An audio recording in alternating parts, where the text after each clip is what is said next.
We are going to take a look at the American farmer to see if we can't determine why he acts and reacts the way he does. We are going to do this because we know that the feelings and attitudes of our neighbors, when they are translated into words and deeds, will have a tremendous effect upon us and upon our children as we struggle to maintain our family farm system of agriculture in the United States.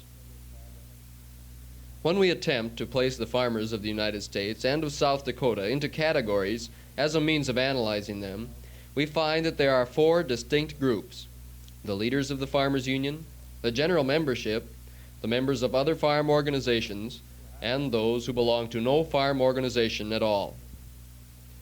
The first group is you, because whether you hold an official elective or appointive position in the Farmers Union or not, you are one of the organization's leaders in South Dakota.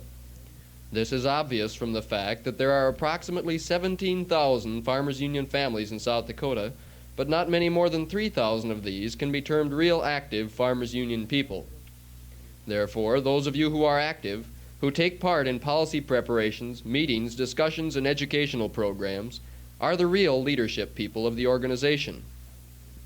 And you are the ones who gain the most from the activities that are carried on by your local, county, district, state, and national organization. To you, the Farmers Union is a multitude of things. It provides educational programs for your young people, culminating with a series of awards that are truly meaningful symbols of achievement in rural leadership. It involves you in programs through which farmers from other countries visit you and your neighbors. It provides you with a source of reliable information upon which to base your hopes and actions. It is an organ through which rural people of all ages join together for just plain good fun and fellowship.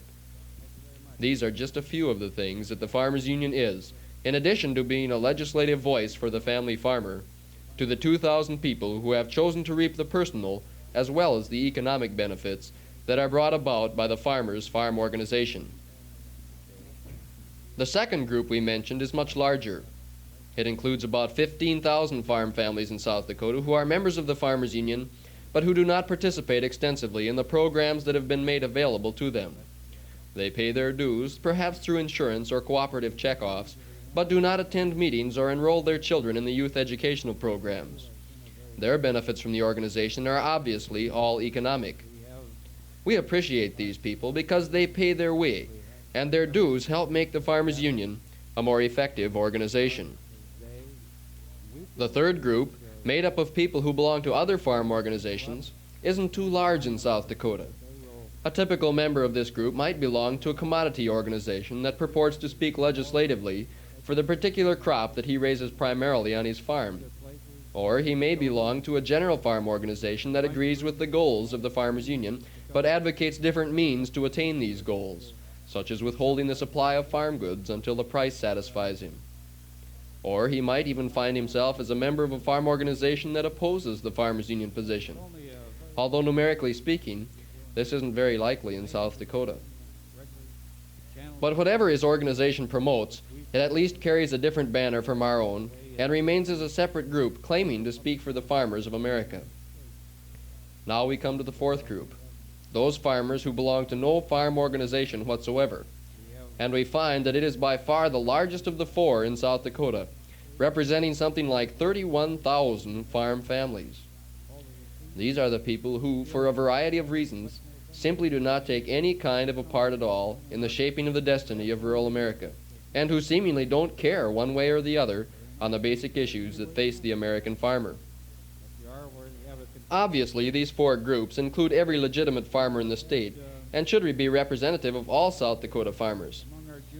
But now that we have them at least sketchily defined, let's see if we can't determine how each group specifically affects our own interests as family farmers, as they are recorded in the policies and programs of the state and national farmers' unions. Let us see how each group contributes to or detracts from the effectiveness and strength of the South Dakota Farmers Union. Then perhaps we can determine what we must do to minimize the effects of those who harm us and detract from our goals, and to increase the worth of those who contribute positively. Going back to the first group, we find that your effect on the Farmers Union is large and extremely beneficial. You are, as has been pointed out, the leaders of the organization. You know the value of what has been done in the last 60 years. Most recently in South Dakota, you recall the Farmers Union's successful fights against unfair taxes on farmer cooperatives. You know that river development in the Missouri Basin might never have come about without the efforts of your organization. You are aware of the victories that have been won in the areas of farm-used LP gas and used machinery taxation. You know, in fact, that Farmers Union on the state level has saved you far more than your $7.50 annual dues, to say nothing of the National Farmers Union. On the national scene, you can point with pride to the adoption of the supply management programs that your organization has advocated for so long. You can look upon the adoption and expansion of the Food for Peace program as almost your own accomplishment, since the Food for Peace concept has been part of the Farmers Union program for many, many years. You are well aware that the Farmers Union has held out, in many instances completely alone, against the total destruction of the price support system. You know that what was salvaged after 8 long years of the Benson Doctrine can be almost exclusively credited to the efforts of the Farmers Union. Yes, you are well aware of the phenomenal results that you have been able to achieve through your organization. The $3 to $4 billion American farmers have earned, averaging over $900 per year per farmer, more than they would have earned if there had been no Farmers Union. There is no doubt that you, as an active member of the Farmers Union, are completely sure that the National and South Dakota Farmers Unions act strongly in your behalf, in the halls of Congress and in the legislative assemblies in Pierre, as the only legitimate, respected, and effective voice of the American family farmer. But what about these other Farmers Union members? What is their effect on the organization that you lead and have worked so hard to build? Well, they don't take part in meetings, picnics, camps, conventions, discussions, or policy preparations. Maybe because they're too busy, maybe because no one has asked them, or maybe because they're content to let you do the work. The effect of the inactive membership on the potential of the Farmers Union is good, because they pay their way and they lend their name to your efforts. But it could be a great deal better. The Farmers Union knows that everyone who takes part in any Farmers Union activity has something to offer and can help make ours a stronger organization. We hope that we can urge these stay-at-home folks to become more active and thereby derive some of the personal as well as the economic benefits of membership in your organization. Now let's look through the Farmers Union eye at the third group in our analysis. As you recall, these are the farmers who belong to other general or commodity farm organizations. Quite naturally, they can be placed in 2 subdivisions: those who generally agree with Farmers Union positions and those who oppose us. The ones that agree with the Farmers Union program actually have very little effect, after everything is added up, on the drive toward economic justice we are conducting. You might ask why. Aren't several voices better than one? The answer, in this instance, is very definitely no. Right now, the picture of the farmer in the places where laws are made is that of a babel of voices, as State President Ben Radcliffe has pointed out. There are so many different groups, each claiming to represent the true views of the family farmer, that it is impossible to keep them straight. Contrast, for instance, the farmer's situation with that of the doctor. When you hear that the American Medical Association opposes medical aid to the aged under Social Security, you assume that all doctors do, because the AMA is the only big voice that the doctors have. It is this source that congressmen use to learn the doctor's views. And then look at the farmer. A fellow in town, a legislator perhaps, learns that the Farmers Union favors supply management, or rural areas development, or compensatory payments. Now, even if he knew what all of these things are, and many of them don't, he still couldn't assume that this is what all farmers want. He'd have to check the positions of 20 or 30 other general farm organizations and commodity groups. No, indeed. 2, 10, or 20 voices claiming to speak for the family farmer merely confuse the picture and thereby wipe out any gain that might have been derived from agreement among some of them. So, when all of these factors are added up, we find that other farm organizations, even if they generally agree with us, don't help us. And we are all aware that the farm organizations that oppose the Farmers Union position, including primarily ultra-conservative groups, are detrimental to the cause of economic justice in rural America. Now let us examine the fourth group, the people who make their living on the farm, but who don't choose to associate themselves with any farm organization whatsoever. What is their effect on the goals we seek? It is large, and it is not good. This is the largest single accumulation of farmers in the country who all agree completely, agreeing that they need pay or do nothing whatever to strengthen the economic position of the farmer. For this reason, this is the most influential group of farmers in the United States. They are extremely powerful in their silence, for their silence speaks infinitely louder than all the contrary words of farm organizations, and they are saying that the farmers just don't care. What is your attitude toward these people? First of all, they ride around on your coattails. They are home free. They receive, without one expenditure of time, effort, or money, the benefits that Farmers Union people work and spend for. The credit that is available through the Farmers Home Administration. The inexpensive, abundant power they receive through rural electrification. Social Security for farmers. Price supports through the Commodity Credit Corporation. And many, many more dollars and cents benefits are theirs because you joined up and fought for the family farm. Certainly your unhappiness with a non-organizational farmer is justified. But your reason for unhappiness goes deeper. You don't mind working for these goals that he gets free, but you know that because these people are not in the Farmers Union, your organization is not as strong as it could and should be. You know that after viewing the basic rightness or wrongness surrounding proposals by any farm organization, the congressman, senator, or legislator looks at the number of people, the number of votes the organization represents.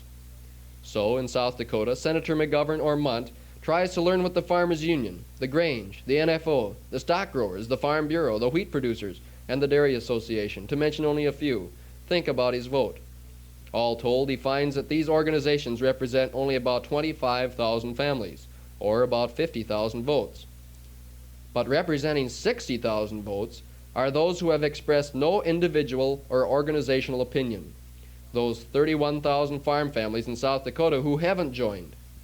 So Senator Munt or McGovern can't find out what the farmers in South Dakota want, and Secretary of Agriculture Freeman can't find out what the farmers of America want, and he tells the Congress that the farmers are divided, that there doesn't appear to be any consensus, and the members of the Senate and House, who represent primarily city people, have an excellent excuse for doing nothing. With this huge obstacle facing Jim Patton and Reuben Johnson and Angus MacDonald, with this overwhelming block of unconcern facing Ben Radcliffe and Roy Glover and Herman Peets, the tremendous accomplishments of your Farmers Union become especially meaningful. In the past, the Farmers Union has overcome almost overwhelming odds to get the job done, but the odds become greater each day. The dwindling number of farms in the country and in South Dakota disappearing and being swallowed up at the rate of 3 each day creates an even greater need for a unified and effective voice. And the off-the-farm voices of those who oppose the programs to maintain the family farm are becoming stronger as the farmer's voice weakens. As an example, listen to these phrases from an editorial in Business Week magazine. High support prices encourage uneconomic production by large and small farmers alike, an obvious waste of resources. At the same time, efficient units ride a veritable gravy train. Marginal farmers are kept on the land in the mistaken belief that they can eke out a bare living. Again, a waste of human resource. Surpluses go on mounting. We price ourselves out of world markets by means of unrealistic supports. The editorial makes the point that price supports in the United States are utter nonsense. And this is not an isolated instance. It is the rule and not the exception, this promotion of a completely false image of the American farmer. The ultra-conservatives and the right-wingers and the sadly uninformed, the city-fied opponents of strong federal farm legislation to give the farmer economic bargaining power, are stepping up their attack on the institutions the farmer has created and the programs that the farmer must have if he is to stay on the land. And the farmers are doing very little to combat it. Think again of the 31,000 farmers in South Dakota who aren't members of any farm organization. What is the effect of this degrading propaganda effort? The people who control the United States Congress, the 92% who are consumers and not producers of farm goods, begin to believe that food costs could and should be lower, and clamor for the termination of federal farm programs. They begin to believe that the family farm system is ridiculous when corporate agriculture and factory farming could do the job more efficiently. Then they start telling their congressmen, the ones who need their votes to be elected, that they're sick and tired of subsidizing inefficient production on the farm. The following step, of course, is to lose all of the gains of the last 60 years. The price support and supply management programs on farm commodities, the farm credit agencies, rural electrification, farm supply and marketing cooperatives, rural areas development and area redevelopment assistance, and many more necessary facets of rural American life could be terminated by the will of an uninformed electorate. But the Farmers Union is not and will not wait for this to happen. With every medium at its command, your organization is throwing rugged strength behind the drive to tell the true success story of American agriculture, to point out to the American consumer that this is the only country in the world where there is actually a problem of overabundance, and that this blessing would also go down the river if the family farm system came to an end. The Farmers Union won't wait until corporate agriculture proves this theory. If the story is presented right, the Farmers Union believes that we don't have to go through a system where 2,000 remaining farmers set the price of food so high that the unemployed people who used to farm can't afford to buy it.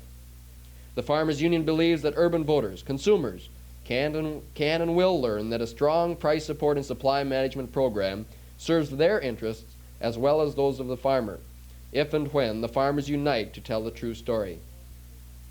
And while your organization is fighting this battle with the public, it is consistently fighting the legislative battles in Washington, D.C. and in Pierre.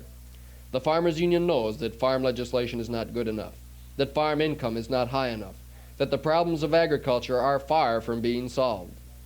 While carrying on a rearguard fight against those who attack what has already been accomplished, the Farmers Union is continually working for and introducing new legislation to improve the economic position of the family farm.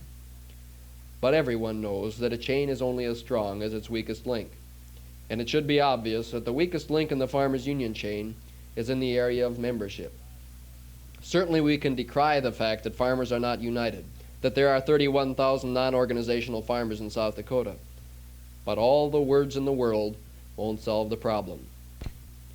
You, as leaders in the Farmers Union, cannot be satisfied with holding our own, or perhaps losing a few, if the Farmers Union is going to succeed. As we move into what could be the decisive 2 months in the very existence of the South Dakota Farmers Union, you hold the heaviest responsibility lying anywhere in the organization, because you are the ones who will translate these words into actions. You will go out and visit with those 31,000 South Dakota farm families who don't belong, and to the 14,000 families who might not rejoin without your encouragement. You will tell them of the many things that have been accomplished in the past by your farm organization, and you will point out that these things may be lost if they continue to be spectators rather than participants in the struggle to maintain the American family farm system. To those who think they can be better represented by joining a commodity group, you will point out that because the Farmers Union is a general farm organization, it is much more effective when its attention is zeroed in on the problems of one specific commodity than any organization representing a smaller special interest group can possibly be. To those who think they can continue to ride on your coattails, you will point out that you will both lose your coats and perhaps your shirts if the Farmers Union fails, and it can fail if they don't do their share. Your activity, your willingness to work to build the size and the strength of the South Dakota Farmers Union will determine the path we will follow in the future. There are 2 roads open. One leads to even greater recognition, greater success, and greater accomplishments for the family farmer through enactment of the programs in your Farmers Union policy statement. The other road is toward a membership loss, beginning the process that may eventually see the organization that you have worked so hard to build and maintain wither and die. It is your organization at the crossroads, and you will choose the direction. How much will you do?